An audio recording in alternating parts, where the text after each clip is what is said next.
আচ্ছা, তোমরা কি কখনো ভেবে দেখেছো যে আমরা বলি যে একটা ক্যারেক্টারই একটা জিন কন্ট্রোল করে?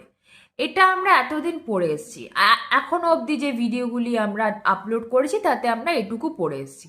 কিন্তু কখনো ভেবে দেখেছো, কেউ তো অনেক লম্বা হয়, কেউ বেটে হয়, কেউ মাঝারি হাইটের হয়, কেউ বা খুব ফর্সা হয়, কেউ একটু ডার্ক স্কিন হয়, কেউ আবার একটু কম ফর্সা হয়, কেউ আর হুইটিশ হয়, ঠিক আছে, কেউ অনেক বেশি মার্কস পায় পরীক্ষায়, কেউ কম মার্কস পায়। এরকম কেন হবে?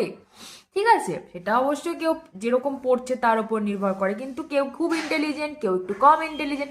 এই যে এই জিনিসগুলো কি একটা জিন কন্ট্রোল করতে পারে? কখনোই পারে না।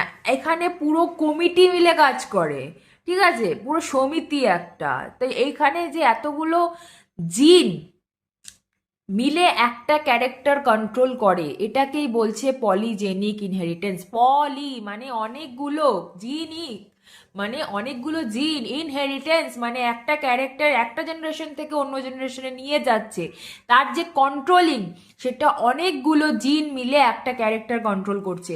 এখানে বলে রাখি, যত বেশি ডমিনেন্ট অ্যালিল থাকবে তত বেশি ডমিনেন্টের ক্যারেক্টার প্রকাশ পাবে, আর যত কম ডমিনেন্টের অ্যালিল থাকবে তত কম ডমিনেন্টের ক্যারেক্টার প্রকাশ পাবে। এবং এই সম্বন্ধে যদি তোমরা full crossing method, dihybrid cross, monohybrid cross দেখতে চাও, আমার চ্যানেলে দেওয়া রয়েছে, তোমরা গিয়ে সঙ্গে সঙ্গে ওখানে দেখে নিতে পারো, ফুল কনসেপ্ট আপলোড করা রয়েছে।